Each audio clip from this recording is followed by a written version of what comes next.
Welcome to the AVAIL podcast, where we dig deep and talk about the art of leadership.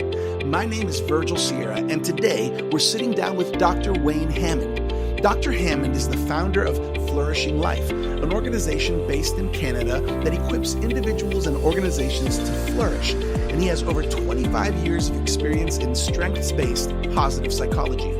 In this episode, he'll talk to us about his new book, The Flourishing Advantage, and he'll share practical insights on how to work on developing a mindset shift from surviving to thriving. So lean in, leaders, and let's get started.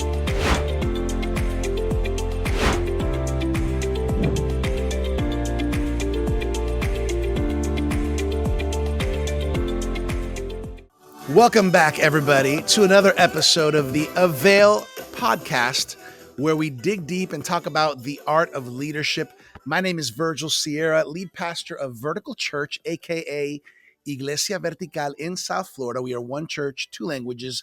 I'm your host for the AVAIL podcast, where we sit down and talk to amazing leaders and authors who are making an impact locally, nationally, and globally. And I have the privilege to be sitting down right now with Dr. Wayne Hammond. Dr. Wayne, how does it feel to be on the AVAIL podcast?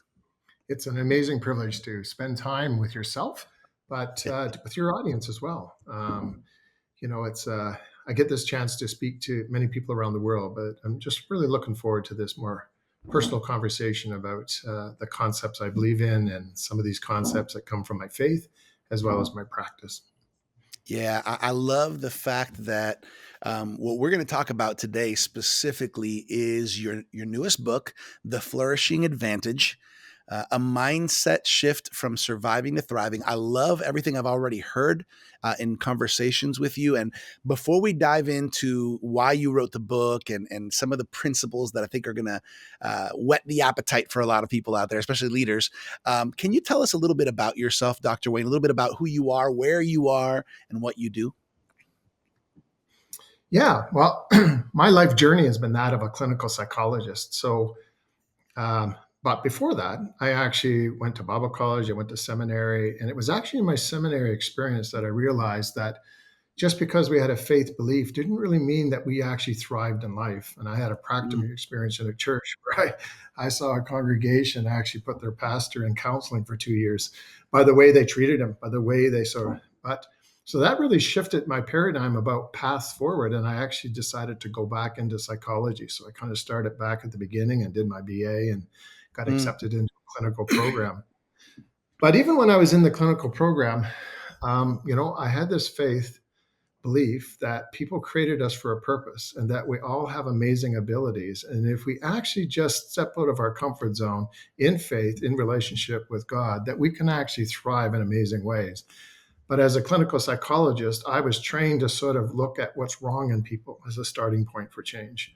So we had this DSM, this is that Bible of the medical field, where if a person describes certain symptoms, we would then say, well, this is the disorder you have.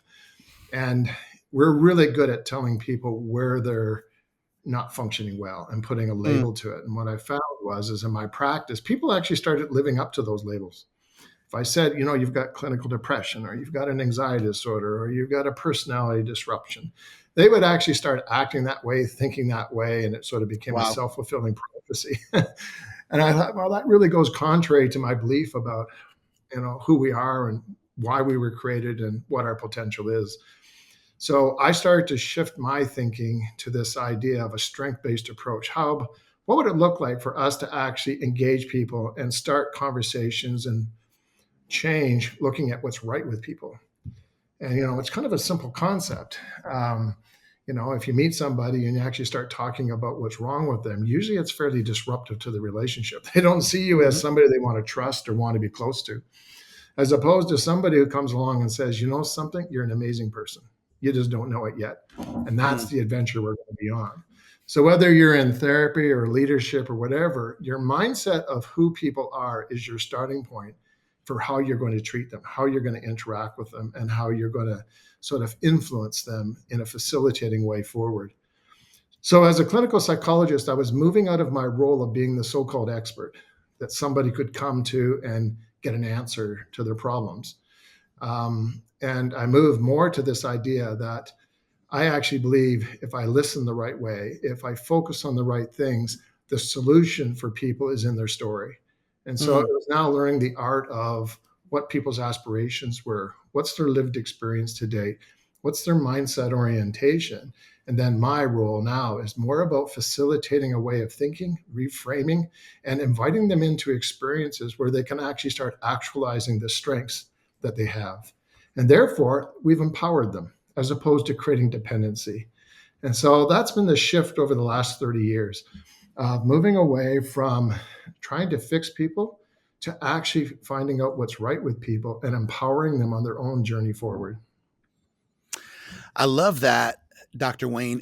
One of the things I love, by the way, is that you have this kind of dual perspective as a minister, right? As a person who has a heart for ministry, who went to seminary, got prepared, knows the ministry world, but you've been prepared and you've studied and you've gotten equipped and experienced in kind of the psychology behind human behavior, and I think there's a power and a beauty that you bring to a table conversation like this, especially for those of us who are leaders and have the opportunity to impact so many people. So let's talk about your book, your new book, The Flourishing Advantage. Obviously, it's connected to some of what you've already been sharing, but why did you write it? What's the heart behind it? Yeah, like it's a probably for the last 15 years, I've just had people say, Wayne, how come you're not writing a book? How come you're not telling your story through another medium? Because a lot of my work is really working with people, whether speaking at conferences or helping organizations and community or people on their own personal journey. So it's very relational. So for me, relationship is the key to change, and it's how we have relationship. And so, but I've also been somebody who said, I see a lot of people putting books out there, and then they put out a book every year. And if you start reading the books, it's sort of regurgitation of ideas. And what's the most sort of new thing on the block concept as to ideas? And I've always appreciated reading people's books who have actually have had a journey in life, and they're Mm, sort of bringing their learnings from that journey and sort of casting it out in a way that people could sort of say, something, there's things in this that I could apply to my life. And it's a way of thinking that's not based on just a new idea. It's actually based on a wisdom that comes from our lived experiences. So it was time to write something. And some people kind of came alongside me and said, we'll help you write this book. So the book, in many ways, is a reflection of my own journey, because my strong belief is that you can't give away anything that you're not experiencing. So, as a leader, as an influencer, as somebody in a position of caring for others, your own personal journey is critical to how you're going to see people and invite them into the change process in positive ways. And so the book really kind of outlines some of those guiding principles I've learned over the last 30 years, who I am of a person. Because, in the book, and I don't like to give too much away, but, you know, when I was growing up as a teenager, education was not exactly one of my high points in life. I was a different type of learner, and I didn't fit the system. And so, anyways, according to our current standards, I probably would have been in the juvenile justice system fairly quickly. mm, And so I was kind of told that I was not a good learner. And it wasn't until I was about 27 I decided I don't want to be laying bricks anymore. I don't want to be doing this. I actually think I can think. I don't know how to do that. So I went to a university and wrote an entrance exam, got 10 out of 100. And they didn't want me. They told me very clearly, you're just not the right kind of caliber that we need as a student. But I actually had a professor there I had lunch with, and he came back after and he said, how'd you do? He says, I kind of thought that's what was going to happen. He says, but I actually think you can think, Wayne. You've got some good ideas, the way you talk. And he actually sat down with me for the next 6 months, close to a year. But he actually taught me how to read and write. And I went wow. back to school and got a 4.0 for the next 14 years. So that was just to me a real wake up call that you know, people have aspirations, people have goals in life, and oftentimes they don't know how to meet their needs or they don't know the right skills and strengths they need in order to actualize those. aspirations to meet their needs. So it's not because people are choosing to mess up their lives, they don't know how to create success. And Hmm. that's the essence of this book. That's the advantage. I start with the mindset that I think people are amazing and they want to be successful. They just don't know how.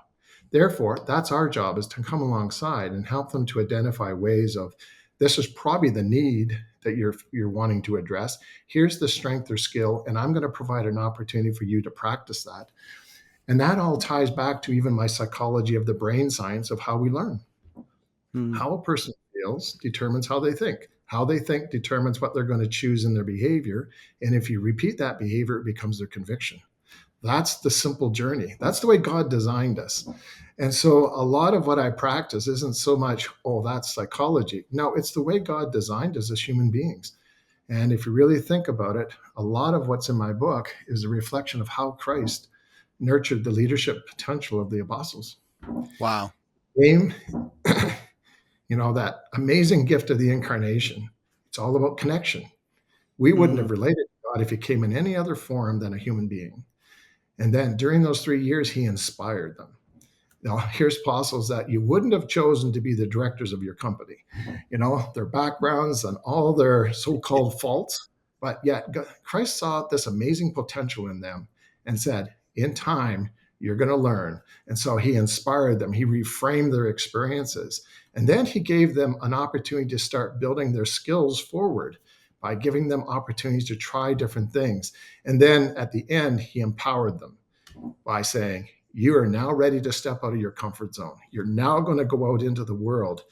I may not be here with you physically, but I will be here with you in my spirit. And then he guided them out. So, in many ways, that became the platform of how I see flourishing, which I believe is the goal of every person in life. And you can go into the Old Testament and Exodus and a couple other chapters, and God talks about that. He says, your goal is to flourish, but in the context of relationship with me. That is the end goal that I have for people, organizations, community practice.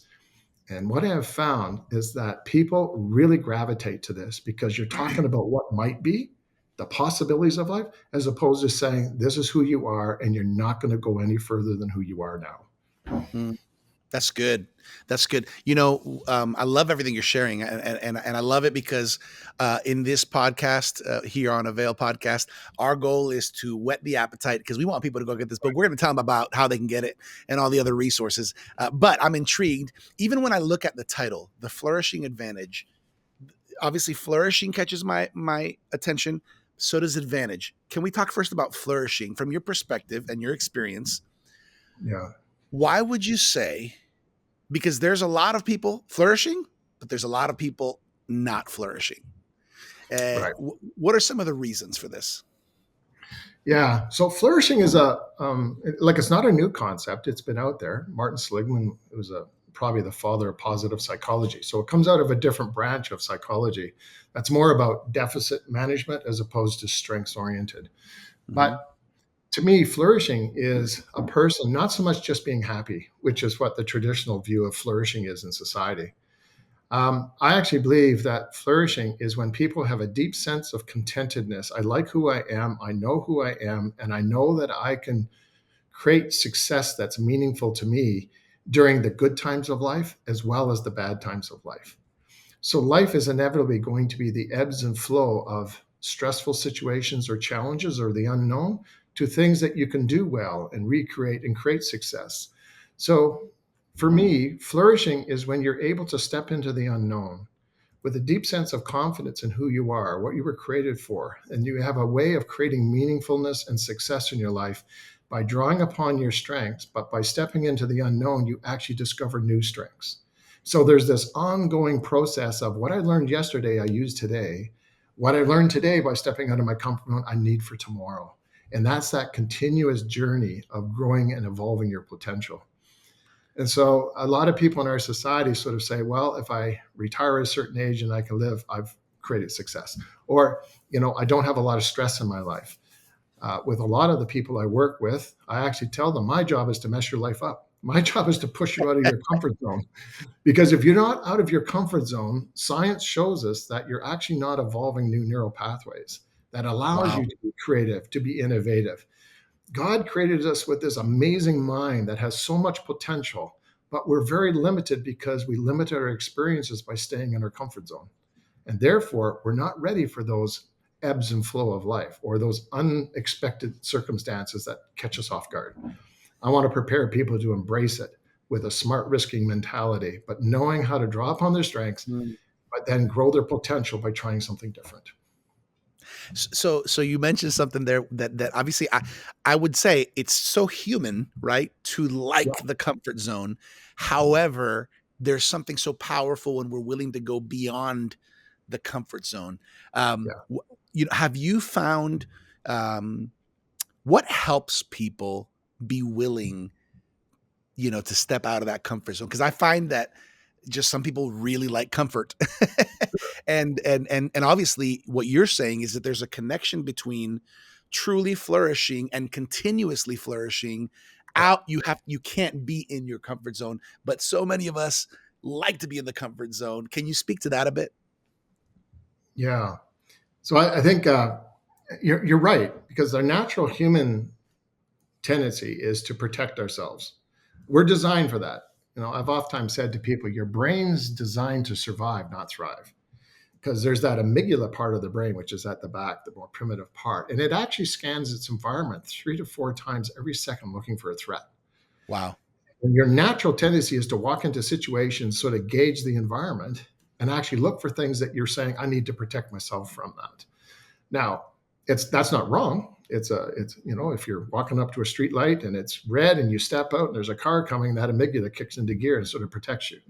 But on the other hand, it holds you back, because if you're not willing to step out and try new things, it doesn't allow you to move up into the limbic system, which is where you actually experience things and create the hormones. This felt good, great. This wasn't so great. Okay, I'll stay away from that. And it goes up into the prefrontal cortex and into the frontal lobes, and that becomes part of your, how do I develop trust? How do I develop executive functioning? How do I work with people? So it's a pathway of how we create a way of doing and a way of being. So this idea of stepping out of your comfort zone, it's not about just the blind faith, trying everything under the sun. It's saying, hey, I've got a lived experience. I've got some knowledge and wisdom, but I should be trying things that maybe I haven't done before. So I bring my wisdom to guide me. So it's smart risk taking.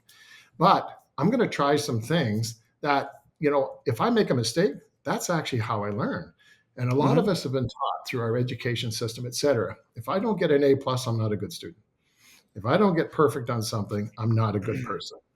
And even now when I work with educators, you need to tell your students every day, if you're not making mistakes in my classroom, you're not learning. And that's what we're afraid of. We have this sense in society that we have to live up to certain expectations. I learn something, I perform, and I reward it. And the idea of stepping out of your comfort zone is, no, I have a confidence in who I am. I don't define myself by my mistakes. And by the way, I have an inner circle of friends and relationships in my life that are a safe place for me to work through my feelings, because you're a human being. You will be angry. You will be scared. You will be feeling anxious at times, but they're all natural feelings, and they're indicators for you to step back, reflect, think about it, and then step into it. So fear is the great sort of barrier that we oftentimes experience for not stepping out of our comfort zone, because we're afraid of failing. We're afraid of being hurt. We're afraid that something's going to happen that's going to rob us of what we already have. And I invite people to say, no, fear is something that you have to, with courage and grace, step into, knowing that if you are building from your strengths, you're going to be okay. You're going to do things in a way that you've never done before, because now you're out of your comfort zone. You have to try different things. So it's as simple as, sometimes when I talk to parents, so why is your child anxious? I want to say, how did you teach them to walk? Their natural tendency of parents when they see their child fall down is they try to pick them up immediately. I says, you haven't taught them anything. You've kept them in their comfort zone. Matter of fact, when they fall, you need to wait 4 or 5 minutes to see if they'll get back up again and start walking again. So that's how we learn things. That's how we do things. And that's really what the flourishing advantage is. You're stepping out and exploring, innovative, creatively, building on your understanding of your strengths, stretching the ones that you have and learning ones that you're not aware of. And so you become much more holistic, much more sort of profound in how you create meaning and purpose in your life. I love that. That's a great point, and that's a great perspective, especially those of us who are leading people. Even me as a pastor, I'm thinking part of my shepherding and discipling people is encouraging them out of their comfort zone sometimes, Right. to help them grow. Chapter 3 of your book, it captured my attention because it's entitled "The Three Pillars." Three pillars, Mm, and I know this is part of the flourishing life model that the Lord yeah. has inspired to you. Can you maybe just touch on those three pillars? Yeah. So the three pillars is so if I go back 25 years ago, I started my initial research around the whole idea of resilience. How do people bounce back from challenges? There's certain people seem to get overwhelmed by it and therefore are disabled in their thinking and their way of seeing themselves, and others seem to rise and thrive through it. So there was something about them that they were drawing upon that gave them permission for that. And what I found was is that there was kind of two areas. One was the person's perception of themselves. Did they see themselves at potential? Did they see themselves as that they had self-efficacy? They could make choices and change things in their life. Did they care for themselves? So, and the self-management of their feelings. Were they aware that they had a spectrum of feelings and it was okay? They were comfortable with them. And then the other pillar two was more about relationships. Who are the people in your life? Because flourishing is not an individual journey. It's always in the context of relationship and community. Hence why, Mm, church culture, yeah. organizational culture, and your work environment are all critical to giving you permission to grow your potential. And you've got people that come alongside instead of saying, "Why did you do that? Did you not know that would have been a dumb thing to do?" Or did they come alongside and say, "Wow, that was an interesting choice. I would never have thought of that. Why was it important to you?" And leadership to actually sort of look at every one of those that I have this privilege of serving and leading have the potential to thrive. And so they're going to thrive in ways that we need to create an environment that gives them permission to step out and do that. So pillar one is, how do you see yourself, your personal strengths? And it looks at your self-awareness, your self-management, your other awareness, like how you treat people and you care and how you care for yourself. The second pillar is about your care environment, your family, your work environment or school environment, your community environment, and your learning environment. Are people inspiring you to go beyond what you think you can do? So that resiliency model we created, and I actually created a questionnaire, and it's been used about 1.2 million times with people around the world. Wow. Uh, More focused on youth, although we were moving into adults. So I got that. Okay, how do we bounce back? We can be resilient. But then I was thinking, then what do we do now? How do we build forward? And so the third pillar is actually looking at the soft skills that research has identified as critical for developing your competence. And soft skills are different than hard skills. Like I can learn to run a computer or, you know, do a program or an exercise or weld or whatever. You can teach that skill. Hmm. Hmm. Soft skills actually occur as you're interacting in relationship and circumstances. So I developed the concept of critical thinking, the ability to have a growth mindset, to look for opportunities to grow your potential and stepping out of your comfort zone. Your relational skills, your knowledge intuitiveness. Do you keep aware? Stay aware of your knowledge and therefore bring that knowledge to what you're doing now. Are you a good problem solver? These are all the soft skills that we need to learn and develop. And the only way we develop it is by stepping out of our comfort zone. But research is now showing us whether you're a child, youth, or adult, your soft skills are your greatest indicator of future success. If you Wow. develop it, it almost becomes like your tool belt. That as you step out of your comfort zone, you're getting better and better at, oh, I know when to use this strength or pull these two strengths together or combinations of strengths to navigate situations in effective, meaningful, and successful ways. But you're oftentimes redefining success because it's not about right or wrong or being good or Mm, bad. It's more about, did I do this in an ethical, value driven way? And sometimes the results are different than what you ever thought of. hmm. That's good. I love what you just said. Really caught my attention. Soft skills are the greatest indicators of future success. I love also your perspective, Dr. Wayne, because it seems like you really do kind of take a holistic view of a person, and then the key is helping them see it in themselves. Now, the Yeah. first word or the first big word in your title, flourishing, but then the second one is advantage, Right. and and I'd love to hear um, why, and how is it an advantage when you begin to really truly flourish in these ways that you're describing. Yeah, the advantage then is that you're embracing the reality of our life. You're able to navigate the good and the bad kind of concepts of life.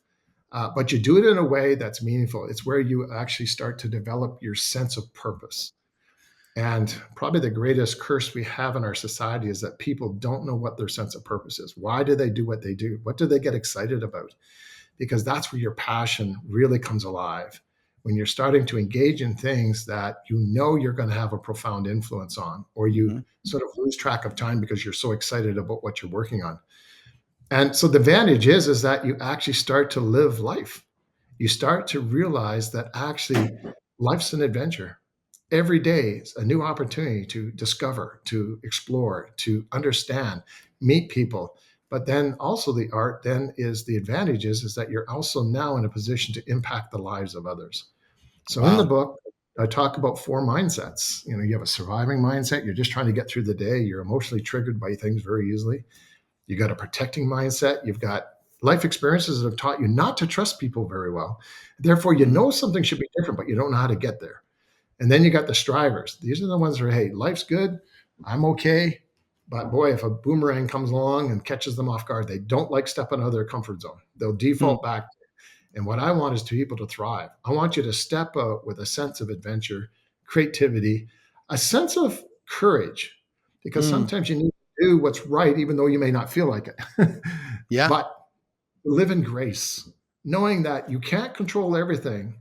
But in our relationship with God, sometimes God asks us to step out with that mentality, knowing that He has something better for us. He has something more intentional for us in our lives. And if we stay in our comfort zone, we don't realize it. So if I had the 12 apostles and Christ says you're going to go out two by two and change the world and start a transformation, they would not have believed him, right? But Right. they had to step out of their comfort zone of being with Christ in that intimate circle of friends. And they had to then realize that God's presence is with us. God is building in our lives the right way of seeing people, the right words to use to connect with people. So, flourishing isn't just about only growing your own potential, it's about transforming the lives of those around you. There's a synergetic effect. And I mean, that to me kind of goes back to, God's presence in the world. It's people see God's presence through us, the way we see ourselves, the way we see people around us, the way we interact with them. And that's what draws people to God. Because if that's what a godly person acts like, thinks like that, and treats people, that's what draws them to, oh, that's what God's all about. That's Mhm. what God means. And that's the invitation to that personal relationship. Because ultimately, that's where we find our greatest expression of flourishing is in our relationship with God. I love this. In a moment, after this next question, Dr. Wayne, I'm going to ask you to share with our Avail audience how they can connect with you, where they can get the book and the other resources, and what else do you have cooking up your sleeve that's going to be available for people. But I have this thought. It's more on a personal note. I have learned, I've seen in my life, and even as I've shepherded people and pastored people here in my local church, a lot of times people get to where they are and they do what they do as a result of and you mentioned it, kind of a big why. And my question for you, Dr. Wayne, is why are you so passionate about helping people and wanting to see people flourish? Is this something that started on early in your life? Mm. Is it a result of experiences that you've seen others go through, your studies? What's the combination or connection of things that led you to now say, I want to dedicate a portion of my life to really help people flourish? Mm. Great question. Um, from a professional perspective, I saw that the traditional model of working with people was about creating dependency. It was they weren't sort of thriving. They were sort of saying, hey, great, you helped me through this. I got rid of that anxiety. But the next time they had a situation, they were right back to the professional looking for the next solution. Mm, And I believe personal growth is not about dependency. For me, um, that transformation of seeing myself as at potential was personal. It was my mm, own journey of how I had to live through the labels of how people saw me or what expectations they had of me, to actually embracing my own sense of, no, this is who I am. This is what God has created me for. This is the influence that I want to have. Because if you have your own personal value system and you find expression in your work, your relationships around you, it's a really calming effect to know that you're, how I work, how I interact with family or friends, and how I work is the same values. It's the same sort of consistency. It's when we have a disconnect or a dissonance between how we think about life and how we treat people, that's where stress comes in. That's mhm. oftentimes what really destroys a lot of people's lives or their sense of ability to create success. So for me, why would I treat anybody differently than how I would want to be treated myself? And when I also take a look at what God has called us to, you know, we're to represent God in this world. We're to be salt Mhm. and light. Yep. To me, that's flourishing.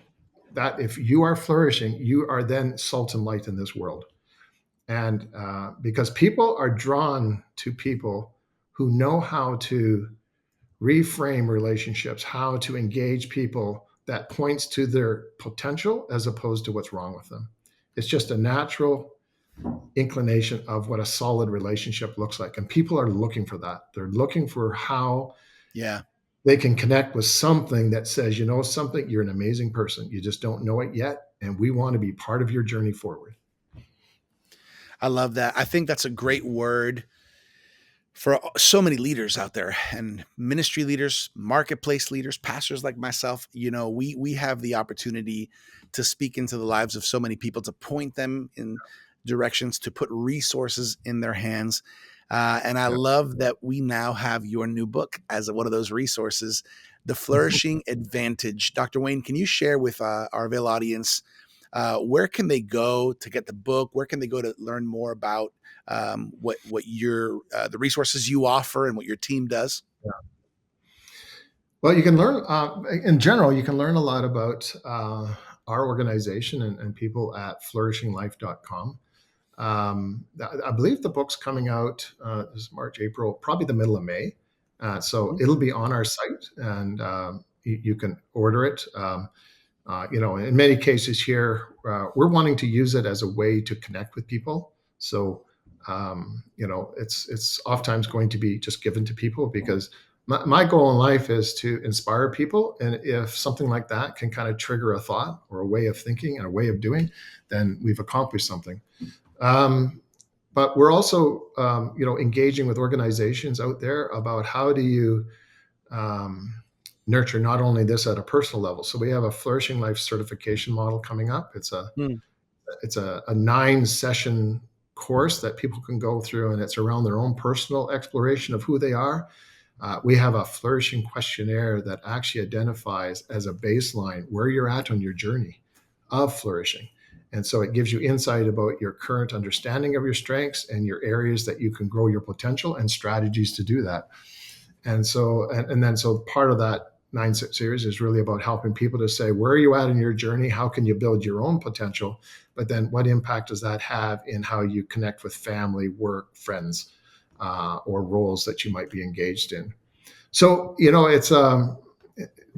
call it what you want, but in many ways, this idea of flourishing is growing in leaps and bounds. We're now working with educators, coaches, counseling organizations in multiple countries around the world. People are kind of gravitating to it because they see it as, this is the way this is why I got into education in the first place, was to transform the lives of students. This is why I got into coaching, because I want to help people to thrive and do what they do. So it offers a way of thinking, but it invites them to be part of the journey. So when I'm working with people, I'm not telling them what to do. I'm coming alongside and exploring options and supporting Hmm. them to experience it, because That's how your brain works. You can know something, but if you haven't experienced it, it means nothing. But if you Yeah. actually know something and put it into action, it starts to expand those neural pathways and rewires the brain from surviving, protecting to thriving. And I talk a little bit about that in the book. It's the way God designed us, and and if He designed us that way, and we are true to that and how we treat people, it works. That's great. Everybody, you heard it. Flourishinglife.com. It all depends on when you hear or watch this. It might already be June 2024. That means the book is out. Go ahead and check it out. Flourishinglife.com. Check out a little more about Dr. Wayne's resources and what they do. I think it's a great resource, and you might want to look into the Flourishing Life certification model. That might be something you want to go towards. That 9-session course and that questionnaire might be a good first step in taking steps in that right direction or helping others do so as well. I want to mention the AVAIL Journal, everybody. If you are not yet subscribed, you can subscribe and claim a free trial subscription on us. We'll send it to you. You're going to love it. The AVAIL Journal. Great Christian leadership resource. It's important to grow in your leadership. Dr. Wayne, as we kind of hit the final stretch here, what's a final thought, final word of encouragement, final nugget you want to leave with us? Yeah. I think sometimes in our lives, we're sort of just trying to get by. We're sort of tyranny of the urgent. There's so many things coming at you. Just to take a moment and step back and say, where is it? What is it that I want to profoundly influence in my life today, whether it's family, work, and environment? And what is an approach that actually reflects my personal values, of whether you're faith-based or just a good person in life, whatever the case might be. But really, the goal in life is not to excel above others. It's actually to walk along others in ways that they excel themselves. I love the wisdom we have gotten in this conversation. Hey, everybody, you're going to want a whole lot more of that by getting Dr. Wayne Hammond's book. The book is entitled The Flourishing Advantage, a Mindset Shift from Surviving to Thriving. I want it for my life, and I want it for the people that I'm leading. Dr. Wayne, on behalf of our AVAIL team, on behalf of Dr. Sam Chand, Martijn Van Tilborg, everybody who works behind the scenes on AVAIL, we want to tell you how thankful we are for your life. We honor you for your leadership and your courage to put this out there. And thank you for spending some time and pouring out some of that experience, wisdom that you have from all these years, studying, learning, and working with people. We love you, brother. Awesome. Thank you. It's been a blessing. I hope you've been encouraged by this conversation, everybody. Remember, the book is The Flourishing Advantage by Dr. Wayne Hammond. You can get more insights and more information by going to flourishinglife.com. On behalf of AVAIL, my name is Virgil Sierra, lead pastor of Vertical Church in South Florida, your host at this AVAIL podcast, where every week we have a new episode with an amazing leader, author, influencer who's making a difference in this world. Catch you next time right here on the AVAIL podcast. Thank you for joining us for this episode of the AVAIL podcast with our guest, Dr. Wayne Hammond. You can find out more about Dr. Hammond, and you can get his book by going to flourishinglife.com. For more leadership resources, check us out at theartofleadership.com. And make sure to claim your free trial subscription of the AVAIL Journal at availjournal.com. As always, I'm your AVAIL podcast host, Virgil Sierra. Muchas gracias. Thank you for connecting with us to learn the art of leadership here at the AVAIL podcast.